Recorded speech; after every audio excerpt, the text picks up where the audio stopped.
Nós temos no livro de Daniel algumas partes bem interessantes ali, que Daniel ele nos apresenta detalhes relevantes para a nossa vida como um todo. Nós temos as partes proféticas, que são de conhecimento geral, partes que nos mostram sobre a vinda do Messias, sobre o início do tempo do fim, sobre muitas coisas relevantes para a nossa vida como humanidade como um todo. Mas antes de adentrar essa parte de fato, nós temos uma primeira etapa do livro de Daniel, que é uma etapa mais histórica e que nos ensina um valor ou um princípio muito relevante, que inclusive dá a base para essas profecias que nós mencionamos agora há pouco. Essa parte histórica, ela nos mostra o princípio da supremacia de Deus. A ideia de que Deus está no controle de todas as coisas. E ao estudar essa parte do livro de Daniel, isso nos tranquiliza, ou pode nos tranquilizar a partir dessa certeza. Hoje nós vamos estudar, especialmente o capítulo 3, mas iniciaremos a partir do capítulo 1 de Daniel, a respeito de algumas reflexões aqui. Isso porque, dos primeiros 4 capítulos dessa sessão histórica de Daniel, nós temos sendo apresentado para nós a figura do rei Nabucodonosor. Nabucodonosor foi um rei babilônico muito importante, né? Ele vai trazer ali o auge para a civilização babilônica. E nesse contexto nós temos ataques sendo desferidos contra Israel e a conquista de Israel por parte dos babilônios. E no contexto geral dessa conquista acontece o livro de Daniel. Não é o primeiro ataque ou a primeira etapa dessa conquista. Nós temos com Ezequiel acontecendo essa primeira etapa. Aqui com Daniel nós temos a continuidade do domínio babilônico, do início do domínio babilônico contra os israelitas. Nós vamos começar lendo a partir do verso 1 alguns detalhes para contextualizar a chegada ao capítulo 3. Mas antes de lermos, feche seus olhos para uma breve oração. Senhor Deus e Pai, graças te damos pela Tua palavra e nesse momento pedimos que o Senhor derrame o Teu Espírito, nos traga a iluminação necessária para entendermos a Tua vontade. Te rogamos em nome de Jesus. Amém. A partir do verso 1, então, de Daniel, capítulo 1, nós temos a informação de que no 3º ano de Joaquim, rei de Judá, o rei Nabucodonosor veio, cercou Jerusalém e depois que o Senhor a entregou a cidade de Jerusalém nas mãos de Nabucodonosor, junto com o rei Joaquim e junto com os utensílios da casa de Deus. Estes utensílios são levados à terra de Sinar e Nabucodonosor coloca esses utensílios na casa do seu Deus e vai ali introduzir as riquezas de Israel na Babilônia. Quando nós já vemos essa primeira ação de Nabucodonosor, já nos começa a acender um alerta para com a postura ou a identidade desse personagem, desse rei. Nabucodonosor ele se demonstra um homem que, ciente das suas capacidades e poderes, ele vai atuar de modo a se confundir por vezes, inclusive com uma própria divindade. Ele se acha tão importante a tal ponto de tomar atitudes que equiparam o Deus de Israel a ele, por exemplo.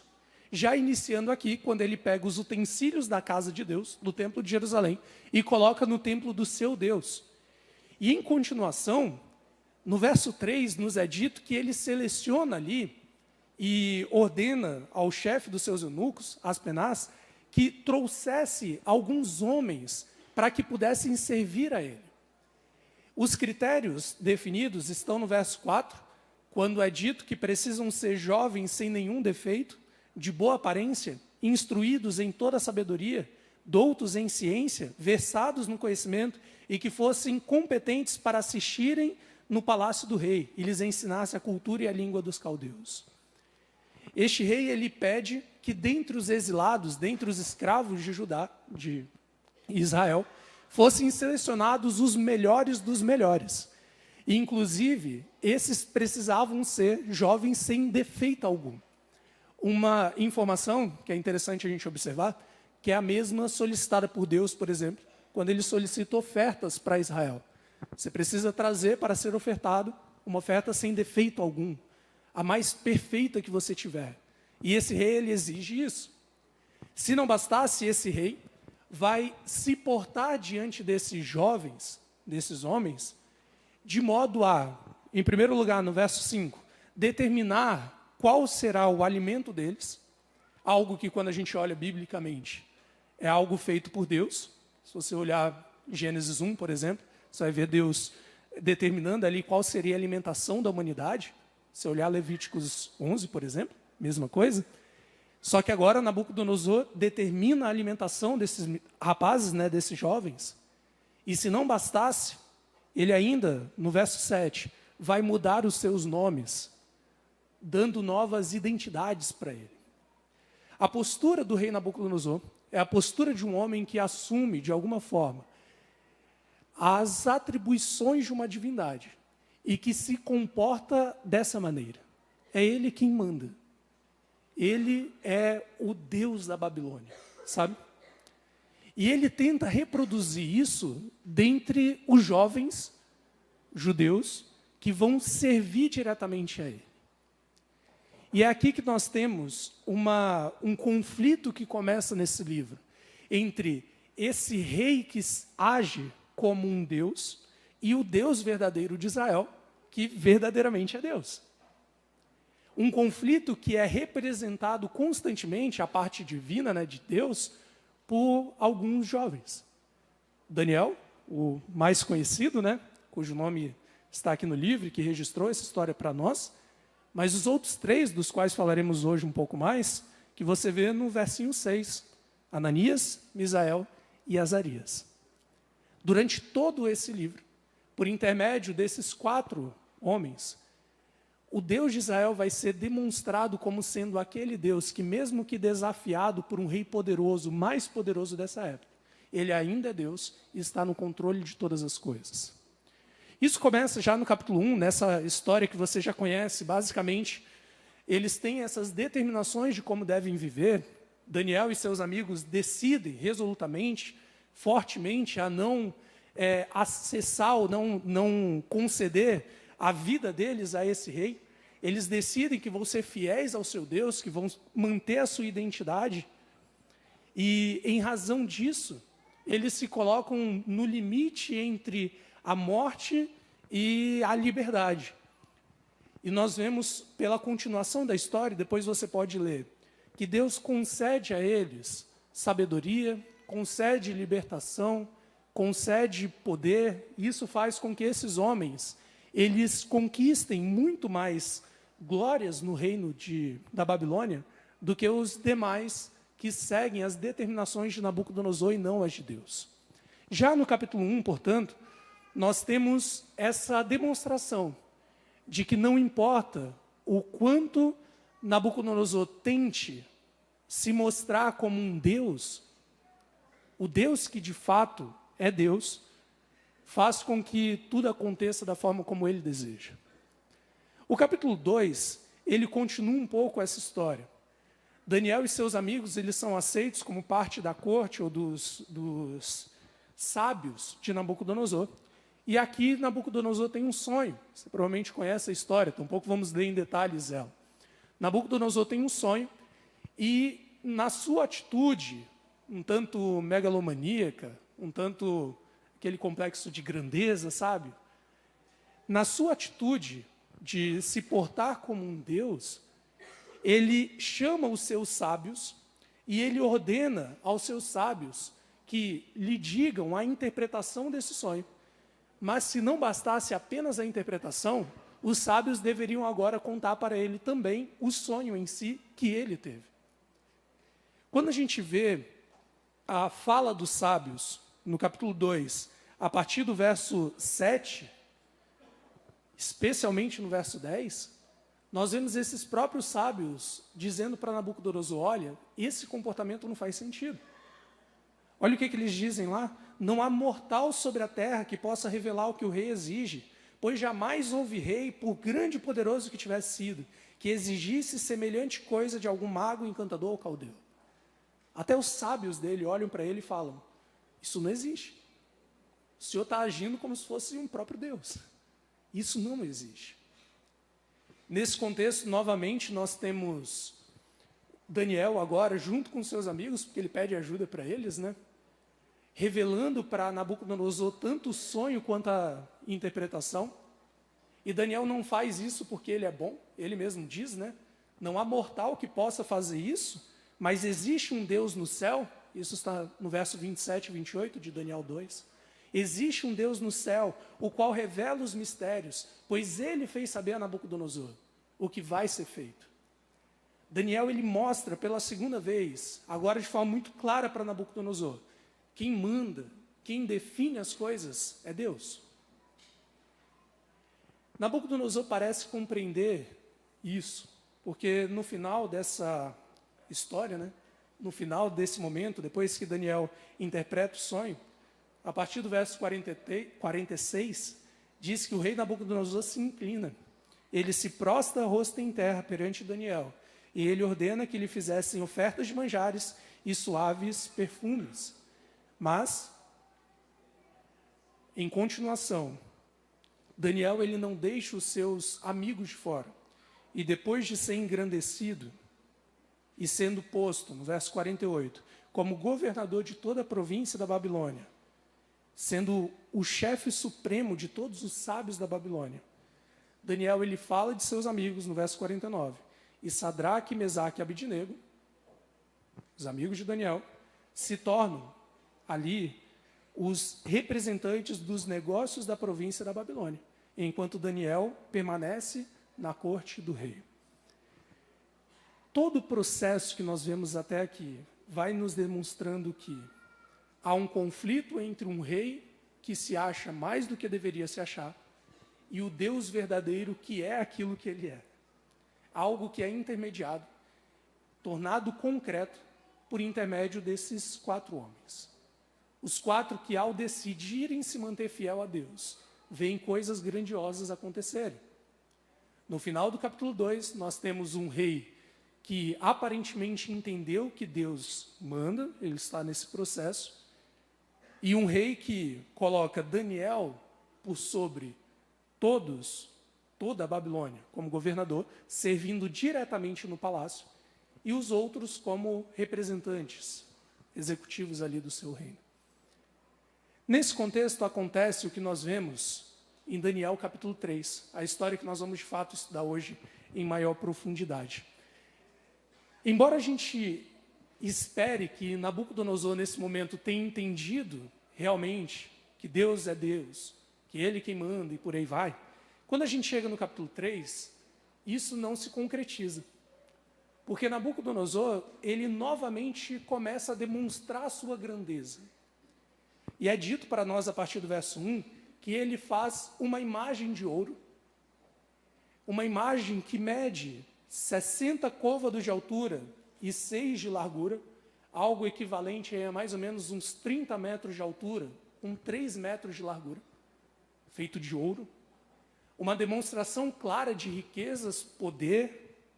E então, ele chama e levanta um decreto para que todos aqueles que vissem aquela estátua, que vissem aquele monumento construído por ele, ao ouvir o som de uma série de instrumentos que nos é apresentado no verso 2 e 3, eles deveriam então se levantar e adorar, se prostrando diante daquele monumento, daquela estátua que Nabucodonosor havia feito.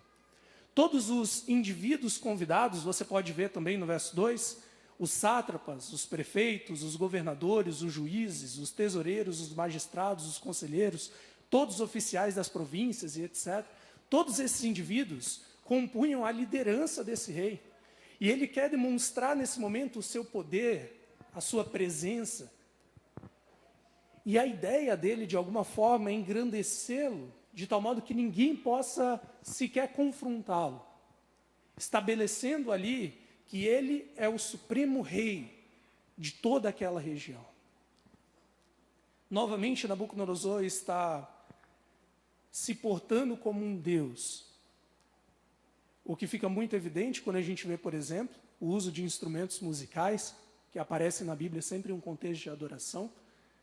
Quando a gente vê, por exemplo, a ideia de que todos aqueles, verso 6, que não se prostrassem e adorassem, seriam naquele mesmo instante lançados na fornalha de fogo ardente.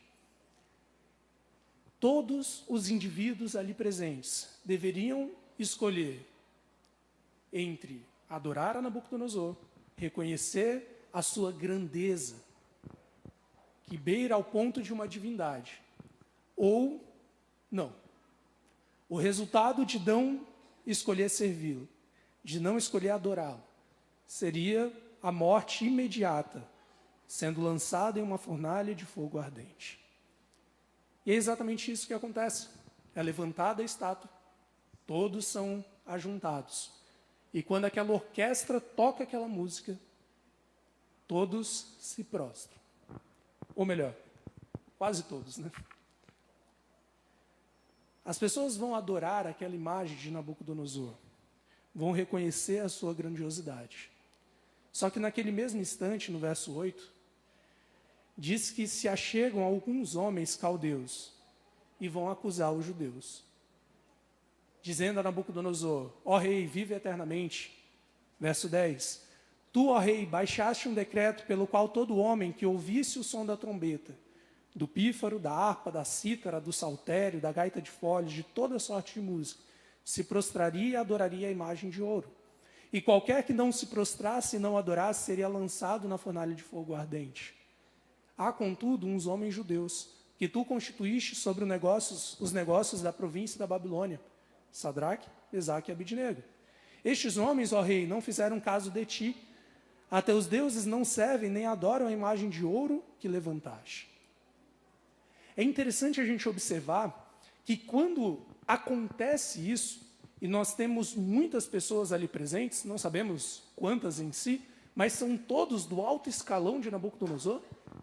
Imediatamente esses homens se dirigem até Nabucodonosor para dizer: olha, aqueles judeus não se prostraram. Parece que eles nem precisaram olhar antes de já saber que isso aconteceria. Você talvez se pergunte onde Daniel está aqui no meio. Lembre-se que isso acontece com todos da província da Babilônia. Daniel servia diretamente no palácio. Então, necessariamente, ele não foi convidado nesse momento. Está no finalzinho do capítulo 2. Mas Sadraque, Mesaque e Abidnego estão lá, diante de todo aquele grupo.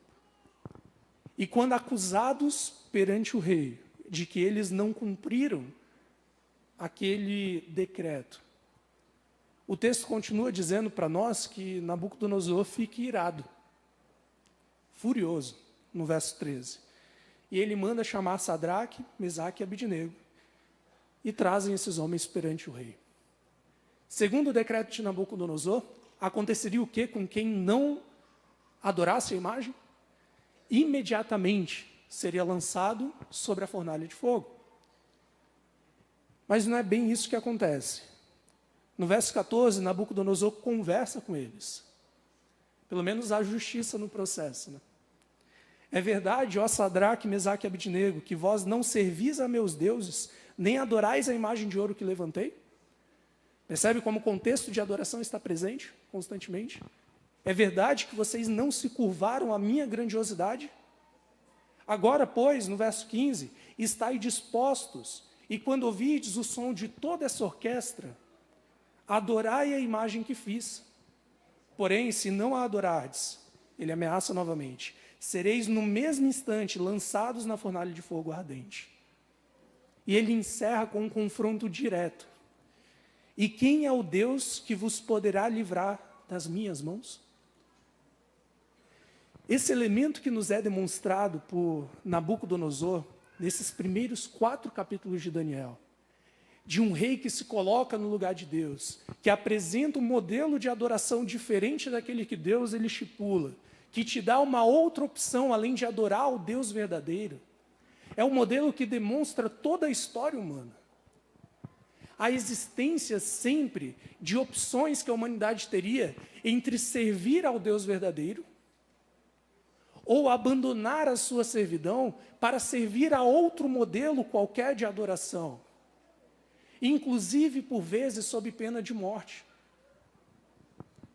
E esses homens estão diante de uma situação em que isso, da forma mais concreta possível, lhes é dado como opção.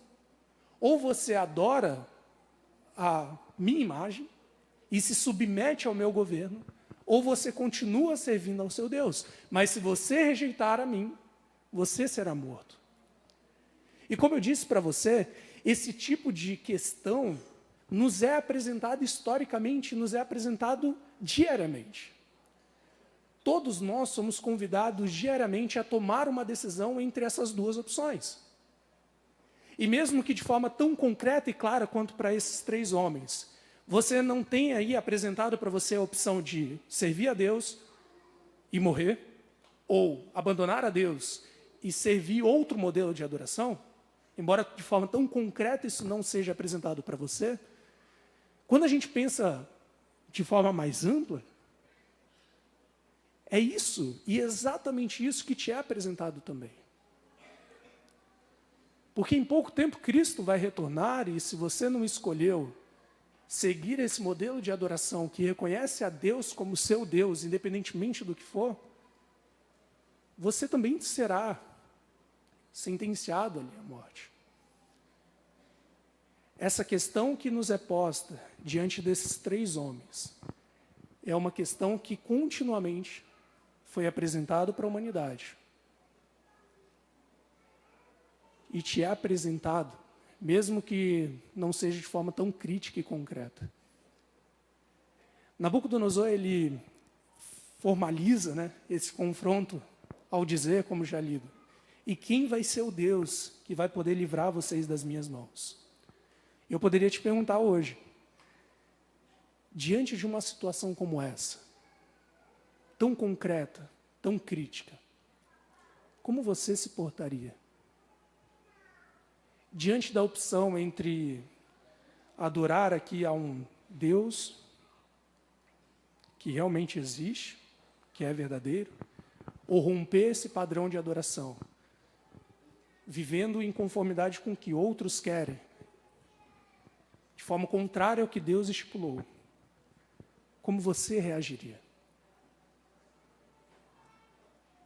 E eu volto a te lembrar, mesmo que não seja de forma tão crítica, tão concreta, todos os dias você é colocado diante dessa situação. E a pergunta é, no momento em que seu emprego está em jogo, no momento em que recursos, educação, no momento em que muitas coisas estão em jogo, você prefere manter firme sua convicção e adoração a Deus, ou abrir mão de alguns dos seus princípios, ou o que for dessa adoração, para salvar-se de alguma forma? Esse contexto sempre me lembra aquelas palavras de Jesus, que o homem que busca salvar a sua vida vai perdê-la, sabe? E às vezes a gente não se atenta para essa situação, porque não aparece de forma tão concreta para nós. Alguém chegando com uma arma diante de você e falando, você vai abandonar seu Deus ou vai morrer? Mas nas minúcias a gente acaba, às vezes, tomando decisões um pouco complicadas.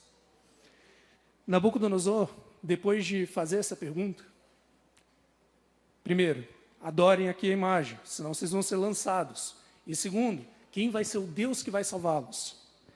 A resposta de Sadraque, Mesaque e Abednego, no verso 16, é incrível.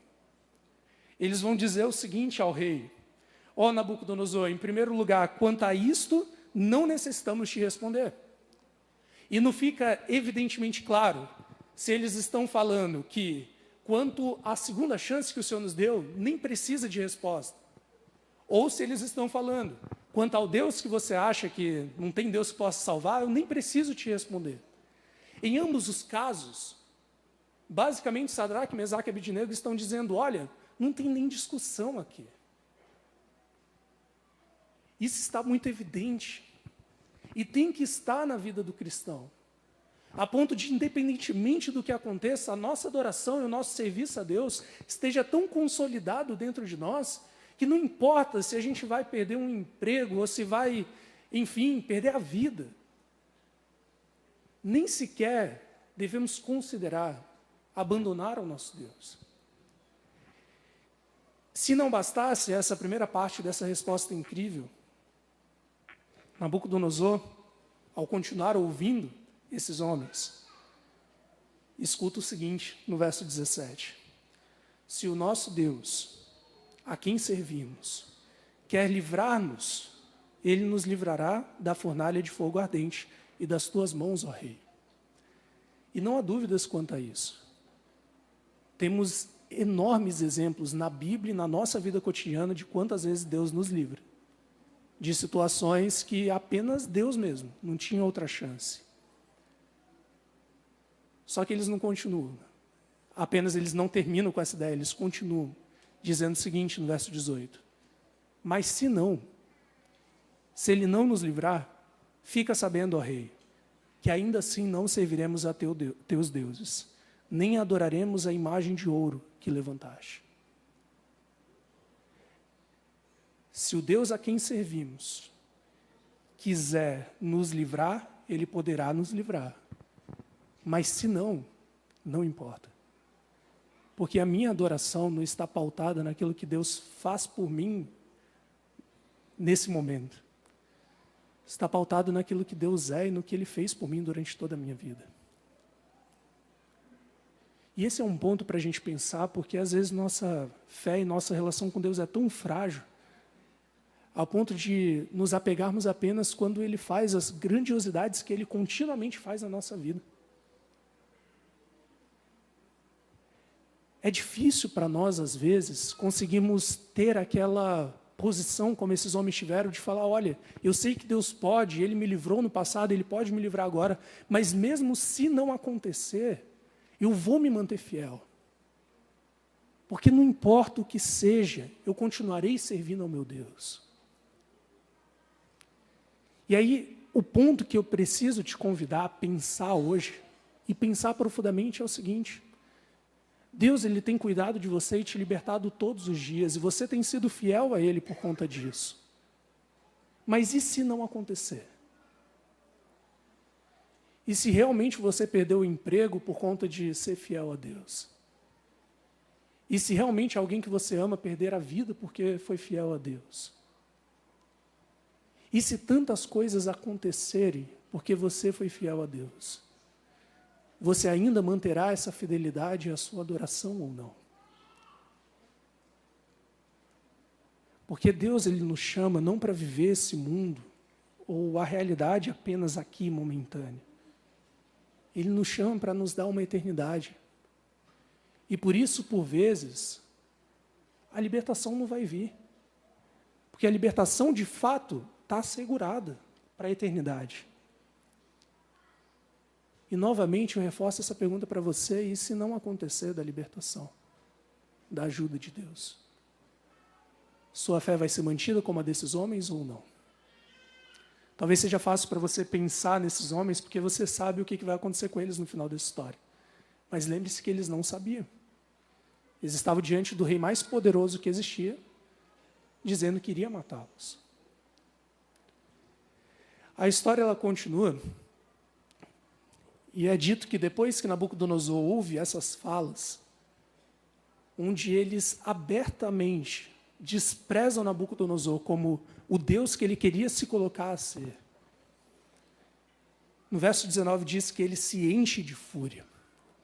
Antes ele já tinha ficado com raiva, mas agora ele se enche de fúria a ponto do seu rosto mudar. Sabe quando você vê aquela pessoa realmente com raiva, com o rosto assim transfigurado? E é assim que ele fica diante de Sadraque, Mesaque e Abidnego. E ele ordena que se acendesse a fornalha 7 vezes mais do que se acostumava. Nesse momento, ele chama os homens mais fortes, mais poderosos, mais bem preparados do seu exército. E ele manda que eles amarrassem a Sadraque, Mesaque e Abidnego e os lançassem na fornalha de fogo ardente. O detalhe no verso 21 é que enquanto esses homens estão sendo lançados, os soldados, eles começam a morrer no processo. No verso 22 nos é dito isso. As chamas matam aqueles soldados, porque não deu tempo deles se prepararem, né? A palavra do rei era urgente, a fornalha estava muito acesa. E pensa um pouco nisso, você é amarrado, indo rumo à morte.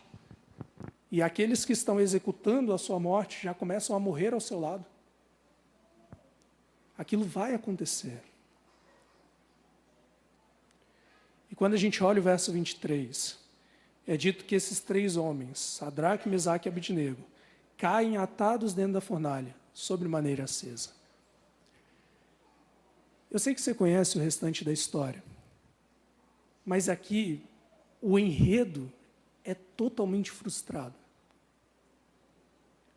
Porque realmente, até aqui, se você não conhecesse o restante, dá a entender que esses homens morreram. Eles foram lançados lá e morreram.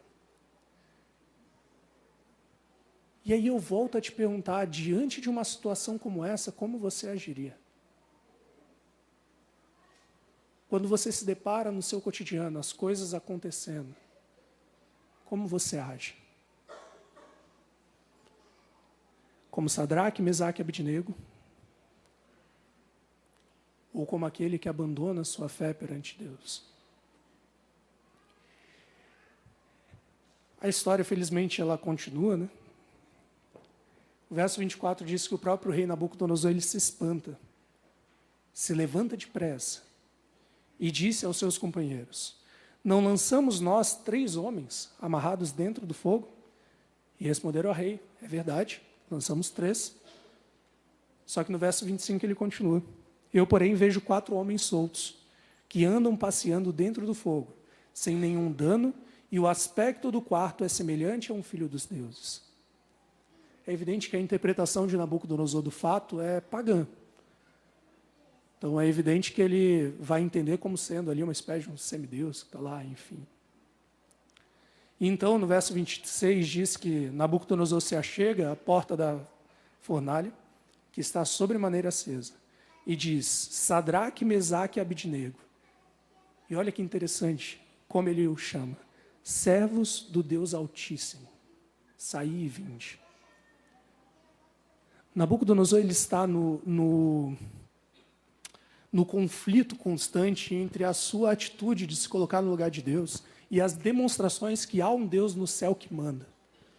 A primeira experiência dele havia sido com Daniel no capítulo 2. Quando Daniel fala: olha, eu sou homem, eu não conseguiria, mas há um Deus nos céus que consegue. E agora, quando Nabucodonosor vê esses 3 homens entregando qualquer coisa que fosse, inclusive sua vida, por seguirem aquilo que eles acreditam, adorarem ao Deus dos céus, aquilo impressiona esse homem de tal modo que ele já começa dizendo: Sadraque, Mesaque e Abednego, servos do Deus Altíssimo, saí e vinde. A sua atitude de fidelidade a Deus, de adoração, por vezes produzirá testemunhos indescritíveis, de pessoas que talvez nunca iriam se entregar a Deus por outro modo, além de perceber na sua vida situações que, se não fosse Deus, nada teria resolvido de fato. E mesmo que por vezes realmente pareça que tudo está dando muito errado, e você chegue a cair dentro da fornalha de fogo, com pessoas morrendo ao seu redor, pode ser que Deus ele te salve ali mesmo dentro. E isso sirva para que outros conheçam e entendam que aquele é o Deus Altíssimo, que livra e que, em seu poder, salva aqueles que estão ao seu lado. Nabucodonosor, ele é extremamente impressionado por essas ações, né, e essa sucessão de eventos. Então ele manda novamente chamar no verso 27, depois que saem, né, os homens da fornalha. Ele manda juntar os sátrapas, os prefeitos, governadores, conselheiros do rei. Eles vêm ali e veem que o fogo não afetou eles. Nem os seus cabelos foram chamuscados, nem os seus mantos mudaram. e nem tinha cheiro de fumaça de fogo sobre eles. O trabalho ali foi completo. Não tem nada que afetou eles de fato, mesmo que parecesse que, enfim, iria afetar. E no verso 28, Nabucodonosor então diz, olha a fala de um rei pagão diante da atitude fiel de servos de Deus. Bendito seja o Deus de Sadraque, Mesaque e Abednego, que enviou o seu anjo e livrou os seus servos, que confiaram nele, pois não quiseram cumprir a palavra do rei, preferindo entregar o seu corpo a servirem e a adorarem a qualquer outro Deus, senão ao seu Deus. Você consegue imaginar alguém falando isso de você? De conhecer a esse Deus a tal ponto de olhar para você e falar, olha, você preferiu passar por tudo isso antes de rejeitar o seu Deus? Porque, como eu disse, virão tempos difíceis em que precisaremos fazer isso. Hoje, talvez, soframos com coisas bem menos críticas. Mas você já precisa pensar se você quer tomar uma atitude que te faça ser como esses homens ou não. O resultado disso é que Nabucodonosor fez um decreto assumindo que seria blasfêmia contra Deus, um crime capital, e que qualquer que o praticasse seria despedaçado, suas casas feitas em monturo, porque não há outro Deus que possa livrar como esse. E o rei então fez prosperar Sadraque, Mesaque e Abednego na província da Babilônia. As atitudes de fidelidade desses homens fizeram com que um rei pagão que se achava o Deus se convertesse. É evidente que a conversão não acontece exatamente agora. Tem o processo de Nabucodonosor acontecendo. Foi necessário a interação com Daniel, foi necessário essa interação, e vai ser necessário ainda uma outra coisa que é contada em Daniel 4, para que esse rei finalmente se convertesse totalmente. Mas ainda assim, nesse processo, nós vemos o quanto a influência da atitude desses homens gerou mudanças no coração de um rei pagão que se achava Deus. E aí eu retomo esses pontos para a gente encerrar, lembrando você de que constantemente você é posto em uma situação análoga a essa que esses 3 homens viveram. Talvez não tão crítica hoje. Às vezes nem vão te trazer consequências muito negativas.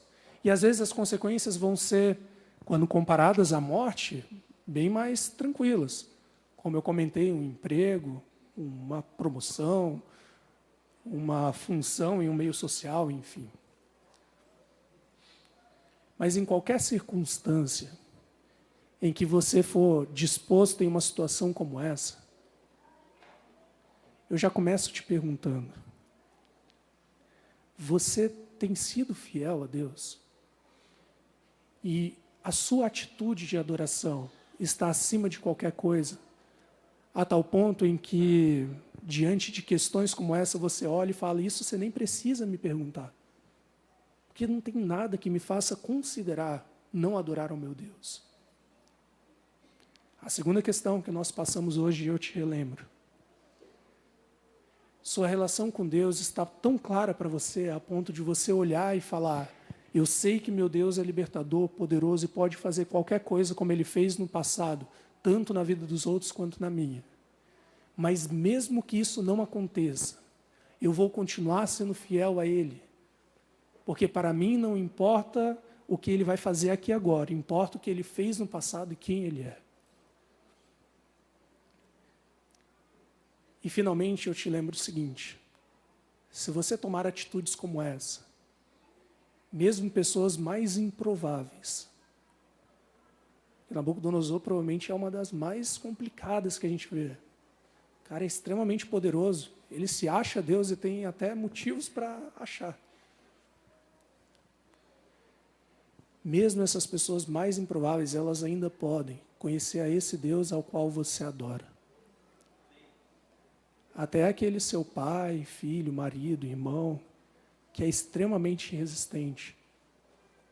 Talvez ele possa conhecer em razão da tua atitude de fidelidade. E eu oro para que Deus te ajude a tomar decisões sábias ao lado dele, porque, como eu disse, chegarão tempos, e não devem tardar, que situações críticas como essa vão ser dispostas a nós. E que mesmo diante da morte certa, como foi para esses homens, oro para que você esteja tão claro no seu coração a decisão de adorar e servir ao seu Deus, que independentemente do que possa acontecer, você se mantenha firme nessa decisão.